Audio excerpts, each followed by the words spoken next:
श्री गणेशाय नमः। श्री जानकी वल्लभो विजयते। श्रीमद् वाल्मीकि रामायण 56वां सर्ग। विश्वामित्र जी द्वारा वशिष्ठ जी पर नाना प्रकार के दिव्यास्त्रों का प्रयोग और वशिष्ठ द्वारा ब्रह्मदंड से उनका शमन और विश्वामित्र का ब्राह्मणत्व की प्राप्ति के लिए तप करने का निश्चय। वशिष्ठ जी से ऐसा कहने पर महाबली विश्वामित्र आग्नेयास्त्र लेकर के बोले कि अरे खड़ा रहे, खड़ा रहे। उस समय दैत्य कालखंड के समान ब्रह्मदंड को उठाकर भगवान वशिष्ठ ने क्रोध पूर्वक इस प्रकार कहा, क्षत्रियगम, ले, मैं यहाँ खड़ा हूँ, तेरे पास जो बल है उसे दिखा। गादीपुत्र, आज तेरे अस्त्र शस्त्रों का ज्ञान का घमंड मैं अभी ही अभी धूल में मिला दूंगा। क्षत्रिय कुल कलंक, कहाँ तेरा शत्रबल और कहाँ महान ब्रह्मबल, मेरे दिव्य ब्रह्म बल को देख ले। गादीपुत्र विश्वामित्र का वह उत्तम और भयंकर आग्नेयास्त्र वशिष्ठ जी के ब्रह्मदंड में से उसी प्रकार शांत हो गया जैसे पानी पड़ने से जलती हुई आग का वेग। तब गादीपुत्र विश्वामित्र ने कुपित होकर वारुण, रुद्र, इंद्र, पाशुपत, ऐशिंग के नामक अस्त्रों का प्रयोग किया। रघुनंदन, उसके बाद क्रमशः मानव, मोहन, गांधर्व, स्वापन, जंभण, मादन, संतापन, विलापन, शोषण, विदारण, सुरदुर्जय, वज्रास्त्र, ब्रह्मपाश, कालपाश, वरुणपाश, परम प्रिय पिनाकास्त्र, सूखी पीली 2 प्रकारों की अशनी, दंडस्त्र, पिशाचास्त्र, क्रोधास्त्र, धर्मचक्र, कालचक्र, विष्णु चक्र, व्यासास्त्र, मंथनास्त्र, है शिरा, 2 प्रकार की शक्ति, कंगल और मूसल महान, वेधाधरस्त्र, दारूढ़, कालास्त्र भयंकर, त्रिशूलास्त्र, कपालास्त्र और कड़ास्त्र, ये सभी अस्त्रों ने वशिष्ठ जी के ऊपर चला दिए। जपने वालों में श्रेष्ठ महर्षि वशिष्ठ पर इन अस्त्रों का प्रहार व एक अद्भुत सी घटना थी, परंतु ब्रह्मा के पुत्र वशिष्ठ जी ने उन सभी अस्त्रों को केवल अपने डंडे से ही नष्ट कर दिया। उन अस्त्रों के शांत हो जाने पर गांधी नंदन विश्वामित्र ने ब्रह्मास्त्र का प्रयोग किया और ब्रह्मास्त्र को उदित देख अग्नि आदि देवता, देवर्षि, गंधर्व, बड़े बड़े नाग भी दहल गए। ब्रह्मास्त्र के ऊपर उठते ही तीनों लोगों के प्राणी थर्रा उठे। राघव, वशिष्ठ जी ने अपने ब्रह्म तेज के प्रभाव से उस महाभयंकर ब्रह्मास्त्र को भी ब्रह्मदंड के द्वारा ही शांत कर दिया। उस ब्रह्मास्त्र को शांत करते समय महात्मा वशिष्ठ जी का वह रुद्र रूप तीनों लोकों में मुंह में डालने वाला और अत्यंत भयंकर जान पड़ता था। महात्मा वशिष्ठ के समस्त रूपों में से किरणों की भांति धूमयुक्त आग की लपटें निकलने लगी। वशिष्ठ जी के हाथ में उठा हुआ दित्य यमदंड के समान वह ब्रह्मदंड धूम सहित कालाग्नि के समान प्रज्वलित हो रहा था। उस समय समस्त मुनिगण मंत्र जपने वालों में श्रेष्ठ वशिष्ठ मुनि की स्तुति करते हुए बोले, ब्राह्मण, आपका बल अमोघ है, आप अपने तेज को अपनी ही शक्ति से समेट लीजिए। महाबली विश्वामित्र आपसे पराजित हो गए। मुनि श्रेष्ठ, आपका बल अमोघ है, अब आप शांत हो जाइए, जिससे लोगों की व्यथा दूर हो जाए। महर्षियों के ऐसा कहने पर महातेजस्वी महाबली वशिष्ठ जी शांत हो गए और पराजित विश्वामित्र लंबी सांस खींचकर ये बोले, क्षत्रिय के बल को धिक्कार है। ब्रह्म तेज से प्राप्त होने वाला बल ही वास्तव में बल है, क्योंकि आज एक ब्रह्मदंड ने मेरे सभी अस्त्र नष्ट कर दिए।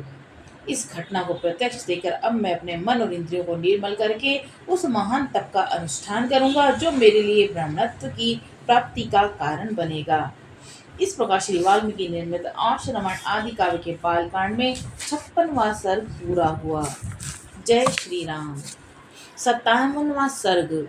विश्वामित्र की तपस्या। राजा त्रिशंकु को अपना यज्ञ कराने के लिए पहले वशिष्ठ जी से प्रार्थना करना और उनके इनकार कर देने पर उन्हीं के पुत्रों की शरण में जाना। श्री राम। उसके बाद विश्वामित्र अपनी पराजय को याद करके मन ही मन संतत होने लगे। महात्मा वशिष्ठ के साथ बैर बांधकर महातपस्वी विश्वामित्र बार बार लंबी सांस खींचते हुए अपनी रानी के साथ दक्षिण दिशा में जाकर अत्यंत उत्कृष्ट एवं भयंकर तपस्या करने लगे। वहां मन और इंद्रियों को वश में करके वे फल मूल का आहार करते और उत्तम तपस्या में लगे रहते। वहीं उनके हविषिष्पंद, मधुष्पंद, दृढ़ नेत्र और महारथ नामक 4 पुत्र उत्पन्न हुए, जो सत्व धर्म में तत्पर रहने वाले थे। 1000 वर्ष पूरे हो जाने पर लोक पितामह ब्रह्मा जी ने तपस्या के धनी विश्वामित्र को दर्शन देकर मधुर वाणी में कहा कि कुशिक नंदन, तुमने तपस्या के द्वारा राजर्षियों के लोकों पर विजय पाई है। इस तपस्या के प्रभाव से हम तुम्हें सच्चा राजर्षि समझते हैं। यह कहकर संपूर्ण लोकों के स्वामी ब्रह्मा जी देवताओं के साथ स्वर्ग लोक होते हुए ब्रह्म लोकों को चले गए। उनकी बात को सुनकर विश्वामित्र मुख लज्जा से झुक गया। वे बड़ी दुख से व्यथित हो दीनतापूर्वक मन ही मन सोचने लगे, अहो, मैंने इतना बड़ा तप किया तो भी ऋषियों सहित संपूर्ण देवता मुझे राजर्षि ही समझते हैं।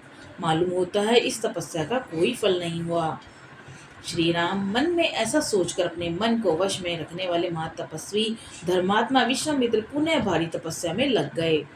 इसी समय इक्ष्वाकु कुल की कीर्ति बढ़ाने वाले एक सत्यवादी और जितेंद्र राजा राज्य करते थे। उनका नाम था त्रिशंकु। रघुनंदन, उनके मन में यह विचार हुआ कि मैं ऐसा कोई यज्ञ करूं जिससे अपने इस शरीर के साथ साथ देवताओं की परम गति स्वर्गलोक को जा पहुँचे। तब उन्होंने वशिष्ठ जी को बुलाकर अपना यह विचार उन्हें कह सुनाया। महात्मा वशिष्ठ ने उन्हें बताया कि ऐसा होना असंभव है। जब वशिष्ठ ने उन्हें कोरा उत्तर दे दिया, तब वे राजा उस कर्म की सिद्धि के लिए दक्षिण दिशा में उन्हीं के पुत्रों के पास चले गए। वशिष्ठ जी के पुत्र वहां दीर्घ काल से तपस्या में प्रवृत्त होकर तप करते थे। उस स्थान पर पहुंचकर महातेजस्वी त्रिशंकु ने देखा कि मन को वश में रखने वाले वे 100 परम तेजस्वी वशिष्ठ कुमार तपस्या में संलग्न हैं। उन सभी महात्मा गुरुपुत्रों के पास जाकर उन्होंने क्रमशः उन्हें प्रणाम किया और लज्जा से अपने मुख को कुछ नीचा किए हुए हाथ जोड़कर उन सब महात्माओं से कहा कि गुरुपुत्रों, आप शरणागत वत्सल हैं। मैं आप लोगों की शरण में आया हूँ। आपका कल्याण हो। महात्मा वशिष्ठ ने मेरा यज्ञ कराना अस्वीकार कर दिया। मैं एक महान यज्ञ करना चाहता हूँ। आप लोग उसके लिए आज्ञा दें। मैं समस्त गुरुपुत्रों को नमस्कार करके प्रसन्न करना चाहता हूँ। आप लोग तपस्या में संलग्न रहने वाले ब्राह्मण हैं। मैं आपके चरणों में मस्तक रखे ये याचना करता हूँ कि आप लोग एकाग्रचित्त होकर मुझसे अपनी अभिष्ट सिद्धि के लिए कोई ऐसा यज्ञ कराएं जिससे मैं शरीर के साथ ही देवलोक में जा सकूं। तपोधनो, महात्मा वशिष्ठ के अस्वीकार कर देने पर अब मैं अपने लिए समस्त गुरुपुत्रों की शरण में जाने के सिवा कोई दूसरी गति नहीं देखता। समस्त इक्ष्वाकु वंशियों के लिए पुरोहित वशिष्ठ जी ही परम गति हैं। उनके बाद आप सब लोग ही मेरे परम देवता हैं।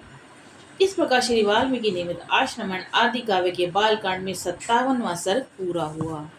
बोलो सियावर रामचंद्र जी की जय, पवन सुत हनुमान जी की जय।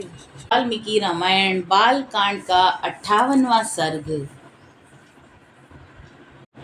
वशिष्ठ ऋषि के पुत्रों का त्रिशंकु को डांट बताकर घर लौटने के लिए आज्ञा देना और उन्हें दूसरा पुरोहित बनाने के लिए उद्यत देख शाप प्रदान और उनके शाप से चांडाल हुए त्रिशंकु का विश्वामित्र जी की शरण में जाना। रघुनंदन, राजा त्रिशंकु का ये वचन सुनकर वशिष्ठ मुनि के वे 100 पुत्र कुपित हो उनसे इस प्रकार बोले, दुर्बुद्धे, तुम्हारे सत्यवादी गुरु ने जब तुम्हें मना कर दिया है तब तुमने उनका उल्लंघन करके दूसरी शाखा का आश्रय कैसे लिया। समस्त इक्ष्वाकुंशी क्षत्रियों के लिए पुरोहित वशिष्ठ जी ही परम गति हैं। उन सत्यवादी महात्मा की बात को कोई अन्यथा नहीं कर सकता। जिस यज्ञ कर्म को उन भगवान वशिष्ठ मुनि ने असंभव बताया है उसे हम लोग कैसे कर सकते हैं। नरश्रेष्ठ, तुम अभी नादान हो, अपने नगर को लौट जाओ। पृथ्वीनाथ भगवान वशिष्ठ तीनों लोगों का यज्ञ कराने में समर्थ हैं। हम लोग उनका अपमान कैसे कर सकेंगे।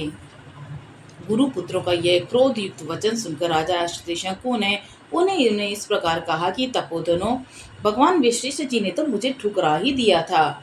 आप गुरुपुत्र गण ही मेरी प्रार्थना नहीं स्वीकार कर रहे हैं, तो आपका कल्याण हो। अब मैं किसी दूसरी की शरण में जाऊंगा।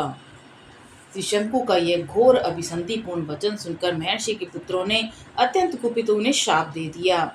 अरे जा, तू चांडाल हो जाएगा। ऐसा कहकर वे महात्मा अपने अपने आश्रम में प्रविष्ट हो गए। उसके बाद रात व्यतीत हो जाने पर राजा त्रिशंकु चांडाल हो गए। उनके शरीर का रंग नीला हो गया, कपड़े भी नीले हो गए, प्रत्येक अंग में रुक्षता आ गई, सिर के बाल छोटे छोटे हो गए, सारे शरीर में चिता की राख सी लिपट गई, विभिन्न अंगों में यथास्थान लोहे के गहने पड़ गए। श्री राम अपने राजा को चांडाल के रूप में देखकर सभी मंत्री पुरवासी उनके साथ आए थे, उन्हें छोड़कर भाग गए। ककुत्स नंदन वे धीर स्वभाव नरेश दिन रात चिंता की आग में जलने लगे। वे अकेले ही तपोधन विश्वामित्र की शरण में गए। श्री राम विश्वामित्र ने देखा कि राजा का जीवन निष्फल हो गया है। उन्हें चांडाल के रूप में देखकर उन महातेजस्वी परम धर्मात्मा मुनि के हृदय में करुणा भर आई। वे दया से द्रवित होकर भयंकर दिखाई देने वाले राजा त्रिशंकु से इस प्रकार बोले, महाबली राजकुमार, तुम्हारा भला हो। यह किस काम से तुम्हारा आना हुआ?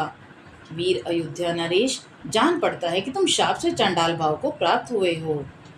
विश्वामित्र की बात सुनकर चांडाल भाव को प्राप्त हुए और वाणी के तात्पर्य को समझने वाले राजा त्रिशंकु ने हाथ जोड़कर वाक्यार्थ कोविद विश्वामित्र मुनि से इस प्रकार कहा कि महर्षि, मुझे गुरु और गुरु पुत्रों ने ठुकरा दिया। मैं जिस मनोभिष्ट वस्तु को प्राप्त करना चाहता था उसे न पाकर इच्छा के विपरीत अनर्थ का भागी हो गया। सौम्य दर्शन मुनिवर, मैं चाहता हूँ कि इसी शरीर से स्वर्ग को जाऊं, परंतु ये इच्छा पूर्ण न हो सकी। मैंने सैकड़ों यज्ञ किए हैं, किंतु उनका भी कोई फल नहीं मिल रहा। सौम्य, मैं क्षत्रिय धर्म की शपथ खाकर आपसे कहता हूँ कि बड़े से बड़े संकट में पड़ने पर भी न तो आप पहले कभी मैंने मिथ्या भाषण किया है, न भविष्य में कभी करूँगा। मैंने नाना प्रकार के यज्ञों का अनुष्ठान किया, प्रजाजनों की धर्म पूर्वक रक्षा की और शील और सदाचार द्वारा धर्मात्माओं, महात्माओं, गुरुजनों को संतुष्ट रखने का प्रयास किया। इस समय भी मैं यज्ञ करना चाहता हूँ, अतः मेरा यह प्रयत्न धर्म के लिए ही था। मुनि प्रवर, तो भी मेरे गुरुजन मुझ पर संतुष्ट न हो सके और यह देखकर मैं देव को ही बड़ा मानता हूँ। पुरुषार्थ तो निरर्थक जान पड़ता है। देव सब पर आक्रमण करता है, देव ही सबकी परम गति है। मुने, मैं ये आर्त होकर आपकी कृपा चाहता हूँ। देव ने मेरे पुरुषार्थ को दबा दिया है, आपका भला हो, आप मुझ पर अवश्य कृपा करें। अब मैं आपके सिवा दूसरे किसी की शरण में नहीं जाऊंगा, दूसरा कोई मुझे शरण देने वाला है भी नहीं। आप ही मेरे पुरुषार्थ से मेरे दुर्देव को पलट सकते हैं। इस प्रकार श्री वाल्मीकि निर्मित आज रामायण आदि काव्य के बाल कांड में 58वां सर्ग पूरा हुआ। जय सिया राम। 59वां सर्ग। विश्वामित्र का त्रिशंकु को आश्वासन देकर उनका यज्ञ कराने के लिए ऋषि मुनियों को आमंत्रित करना और उनकी बात न मानने वाले महोदय तथा मुनि पुत्रों को शाप देकर नष्ट करना। शतानंद जी कहते हैं कि श्री राम साक्षात चांडाल के स्वरूप को प्राप्त हुए राजा त्रिशंकु के पूर्वोक्त वचन को सुनकर कुशिक नंदन विश्वामित्र ने दया से द्रवित होकर उनसे मधुर वाणी में कहा, वत्स, इक्ष्वाकुल कुल नंदन, तुम्हारा स्वागत है। मैं जानता हूँ तुम बड़े धर्मात्मा हो। नृप्रवर, डरो मत, मैं तुम्हें शरण दूंगा। राजन, तुम्हारे यज्ञ में सहायता करने वाले समस्त पुण्य कर्मों महर्षियों को मैं आमंत्रित करता हूँ, फिर तुम आनंद पूर्वक यज्ञ करना। गुरु शिष्य से तुम्हें जो यह नवीन रूप प्राप्त हुआ है, इसके साथ ही तुम सदेह स्वर्ग लोक को जाओगे। नरेश्वर, तुम जो शरणागत वत्सल विश्वामित्र की शरण में आ गए हो, इससे मैं ये समझता हूँ कि स्वर्ग लोक तुम्हारे हाथ में आ गया। ऐसा कहकर माँ तेजस्वी विश्वामित्र ने अपने धर्मपरायण महायज्ञी महाज्ञानी पुत्रों को यज्ञ की सामग्री जुटाने की आज्ञा दी। तत्पश्चात समस्त शिष्यों को बुलाकर उनसे यह बात कही कि तुम लोग मेरी आज्ञा से अनेक विषयों के ज्ञाता समस्त ऋषि मुनियों को, जिनके वशिष्ठ के पुत्र भी सम्मिलित हैं, उनके शिष्यों, सुहृदयों और ऋत्विजों सहित बुला लाओ। जिसे मेरा संदेश देकर बुलाया गया हो वह अथवा यदि कोई इस यज्ञ के विषय में कोई अवेलना बात कहे तो तुम लोग वह सब पूरा मुझसे आकर कहना। उनकी आज्ञा को मानकर सभी शिष्य चारों दिशाओं में चले गए। फिर तो सब देशों के ब्रह्मवादी मुनि आने लगे। विश्वामित्र के वे शिष्य उन प्रज्वलित तेज वाले महर्षियों के पास सबसे पहले लौट आए। और समस्त ब्रह्मवादियों से जो बात कही, उन्हें सबने विश्वामित्र जी से कह सुनाया। वे बोले कि गुरुदेव, आपका आदेश या संदेश सुनकर प्राय संपूर्ण देशों में रहने वाले सभी ब्राह्मण आ रहे हैं। केवल महोदय नामक ऋषि तथा वशिष्ठ पुत्रों को छोड़कर सभी महर्षि यहाँ आने के लिए प्रस्थान कर चुके हैं। मुनिश्रेष्ठ वशिष्ठ के जो 100 पुत्र हैं, उन सब ने क्रोध बड़ी वाणी में जो कुछ कहा वह सब आप सुनिए। वे कहते हैं कि जो विशेष चांडाल है और जिसका यज्ञ कराने वाला आचार्य क्षत्रिय है, उसके यज्ञ में देवर्षि अथवा महात्मा ब्राह्मण भविष्य का भोजन कैसे कर सकते हैं, अथवा चांडाल का अन्न खाकर विश्वामित्र से पालित हुए ब्राह्मण स्वर्ग में कैसे जा सकेंगे।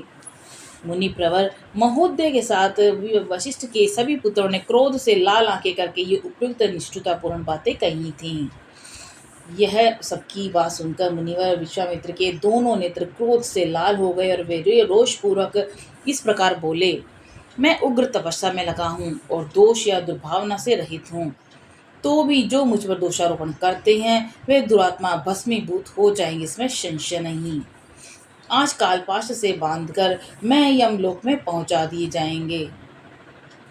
अब ये 700 जन्मों तक मुर्दों की रखवाली करने वाली, निश्चित रूप से कुत्ते का मांस खाने वाली मुष्टिक नामक प्रसिद्ध निर्दय चंडाल जाति में जन्म ग्रहण करें। वे लोग विकृत और विरूप होकर इन लोकों में विचरे, और साथ ही दुर्बुद्धि महोदय भी, जिसने मुझ दोषहीन को भी दूषित कर दिया है, मेरे क्रोध से दीर्घ काल तक सब लोगों में निंदित, दूसरे प्राणियों की हिंसा में तत्पर, दया शून्य और निषादनियों को प्राप्त करके दुर्गति भोगेगा। ऋषियों के बीच ऐसा कहकर महातपस्वी महातेजस्वी महामुनि विश्वामित्र चुप हो गए। इस प्रकार श्री वाल्मीकि निमित्त आश्रमण आदि काव्य के बालकांड में 59वां सर्ग पूरा हुआ। 60वां सर्ग। विश्वामित्र का ऋषियों से त्रिशंकु का यज्ञ कराने के लिए अनुरोध, ऋषियों द्वारा यज्ञ का आरंभ, त्रिशंकु का सशरीर स्वर्ग गमन और इंद्र द्वारा स्वर्ग से उनके गिराए जाने पर शुद्ध एवं हुए, और विश्वामित्र का नूतन देव सर्ग के लिए उद्योग, फिर देवताओं के अनुरोध से उनका इस कार्य से विरक्त होना। शतानंद जी कहते हैं कि श्री राम महोदय सहित वशिष्ठ के पुत्रों को अपने तपोबल से नष्ट हुआ जान महातेजस्वी विश्वामित्र ने ऋषियों के बीच इस प्रकार कहा, मुनिवरों, ये इक्ष्वाकु वंश में उत्पन्न राजा त्रिशंकु हैं। ये विख्यात बड़े नरेश, धर्मात्मा और दानी भी रहे हैं और इस समय मेरी शरण में आए हैं। इनकी इच्छा है कि मैं अपने इसी शरीर के साथ देवलोक पर अधिकार प्राप्त करूं। अतः आप लोग मेरे साथ रहकर ऐसे यज्ञ का अनुष्ठान करें जिससे इन्हें इस शरीर से ही देवलोक की प्राप्ति हो जाए। विश्वामित्र जी की ये बात सुनकर धर्म को जानने वाले सभी महर्षियों ने सहसा एकत्र होकर आपस में धर्मयुक्त परामर्श किया। ब्राह्मणों, कुशिक के पुत्र विश्वामित्र मुनि बड़े क्रोधी हैं। ये जो बात कह रहे हैं उसका ठीक उसी तरह से पालन करना चाहिए, इसमें संशय नहीं है। ये भगवान विश्वामित्र अग्नि के समान तेजस्वी हैं और यदि इनकी बात नहीं मानी गई तो ये रोषपूर्वक शाप दे देंगे। इसलिए ऐसे यज्ञ का आरंभ करना चाहिए जिससे विश्वामित्र के तेज से ये इक्ष्वाकु नंदन त्रिशंकु सशरीर स्वर्गलोक में जा सकें। इस तरह विचार कर उन्होंने सर्वसम्मति से ये निश्चय किया कि यज्ञ आरंभ किया जाए। ऐसा निश्चय करके महर्षियों ने उस समय अपना अपना कार्य आरंभ किया और महातेजस्वी विश्वामित्र स्वयं ही उस यज्ञ में याजक हुए और फिर क्रमशः अनेक मंत्रवेता ब्राह्मण ऋत्विज हुए। उन्होंने कल्प शास्त्र के अनुसार विधि और मंत्रोच्चारण पूर्वक सभी कार्य संपन्न किए। उसके बाद बहुत समय तक यत्न पूर्वक मंत्र पाठ करके महातपस्वी विश्वामित्र ने अपना अपना भाग ग्रहण करने के लिए संपूर्ण देवताओं का आह्वान किया, परंतु उस समय वहां भाग लेने के लिए वे सब देवता नहीं आए। ऐसे महामुनि विश्वामित्र को बड़ा क्रोध आया और उन्होंने स्त्रुवा उठाकर श्रोष के साथ राजा त्रिशंकु से इस प्रकार कहा कि नरेश्वर, अब तुम मेरे द्वारा उपार्जित तपस्या का बल देखो। मैं अभी तुम्हें अपनी शक्ति से सशरीर स्वर्गलोक में पहुंचाता हूँ। राजन, आज तुम अपने इस शरीर के साथ ही दुर्लभ स्वर्गलोक को जाओगे। नरेश्वर, यदि मैंने तपस्या का कुछ भी फल प्राप्त किया है तो उसके प्रभाव से तुम सशरीर स्वर्गलोक को जाओ। श्री राम, विश्वामित्र मुनि के इतना कहते ही राजा त्रिशंकु सब मुनियों को देखते देखते उस समय अपने शरीर के साथ ही स्वर्गलोक को चले गए। त्रिशंकु को स्वर्गलोक में पहुंचा हुआ देख समस्त देवताओं के साथ शापाक शासन इंद्र ने उनसे इस प्रकार कहा कि मूर्ख त्रिशंकु, तू फिर यहाँ से लौट जा, तेरे लिए स्वर्ग में स्थान नहीं है, तू गुरु के शाप से नष्ट हो चुका है, अतः नीचे मुंह किए पुनः पृथ्वी पर गिर जा।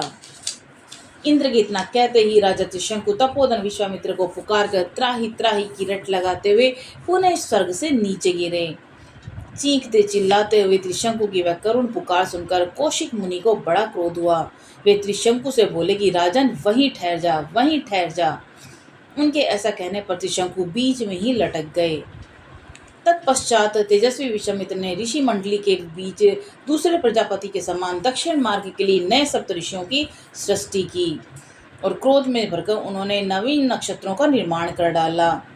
ये महायशस्वी मुनि क्रोध से कलुषित हो दक्षिण दिशा में ऋषि मंडली के बीच नूतन नक्षत्र मालाओं की सृष्टि करके यह विचार करने लगे कि मैं दूसरे इंद्र की सृष्टि करूंगा अथवा मेरे द्वारा रचित स्वर्गलोक बिना इंद्र के ही रहेगा।